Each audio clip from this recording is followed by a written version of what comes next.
What if the solution wasn't just in the food that we give, but in the way that we grow it, in the soil beneath our feet, in the people who protect it, in the choices we make before the meal ever hits the plate? On land stewarded without chemicals since the 1960s, a new generation of farmers is digging deep, where regenerative farming practices guide every seed planted and every choice made.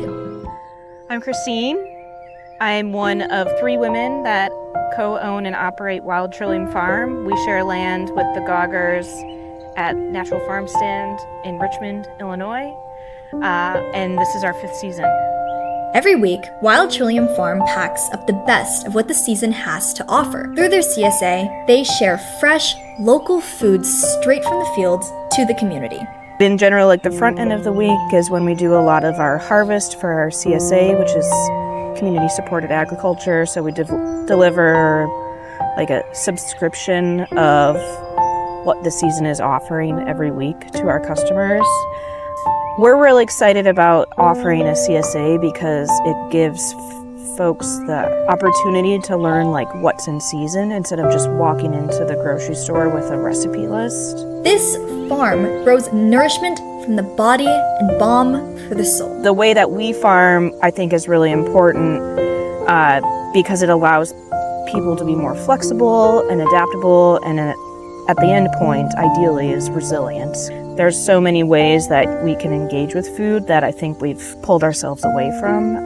So I think medicine in that sense is like a self-care approach. Wild Trillium is rooted in regenerative farming on land that's never known chemicals, only care. Well, for us, chemicals should not be part of our food system. They don't need to exist. I think the land tells you when something's out of balance. On this land, soil isn't an afterthought, it's the foundation. For over 25 years, Farmer Gary has nurtured every inch without a single drop of synthetic chemical. Well, my grandfather bought the place in 1923. This farm has never had herbicide, pesticide, or fertilizer used on it. It's very quite fertile. Grandpa was basically organic biodynamic. You can improve soil. Soil's amazingly resilient if you've got time. And I've been building it up for 25 years now, and I've raised the soil organic matter. It used to be around 2.25% to 2.5%, and the whole farm now is at least 4.5% up to 7% organic matter. And when you get above 4%, that's a magic number, because then there's enough organic matter in the soil. As long as the weather's a little bit warm, you have enough nitrogen, so you don't have to worry about nitrogen in it. And because I use the compost, it's full of potassium. Now we get the horse manure, so that's where you get your phosphates. If we want a future that nourishes us, we have to start by healing the soil beneath our feet. A lot of organic farmers say that they grow healthy soil instead of healthy food, and I think that would probably be the pin that's most important. The ecosystem evens itself out, starting from the soil up. And I think people forget that that is possible. In a changing climate, water is sacred.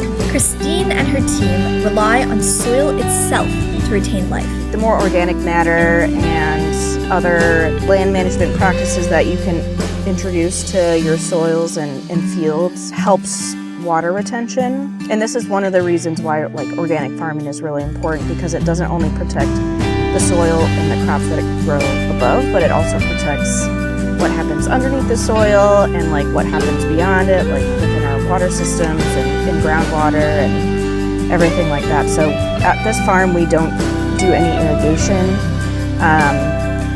We instead focus our efforts on the soil management. For Mitch, farming isn't just about taste.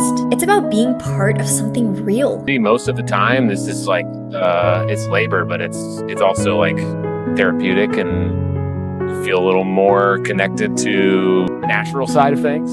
I care a lot about the environment too, and you start to find out that all of that is just one big circle. It's better practice for the land is better tasting food.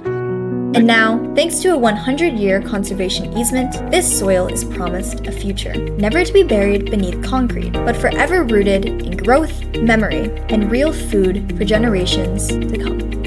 We're not doing this just for this one moment. We're preserving this land for memories and futures we'll never know. And so I think that's really important, is that food production and caring for land is one of those like pretty classic opportunities to just like leave it better than he found it. On this land, we see the future blooming, not in numbers, but in nourishment, in choice, in community. Because food insecurity is not just about what's missing from the plate, it's about what's missing from the system. And what Wild Trillium shows us is how to start planting something better. Wild Trillium is more than a farm, it's a legacy in the making, a quiet revolution rooted in care.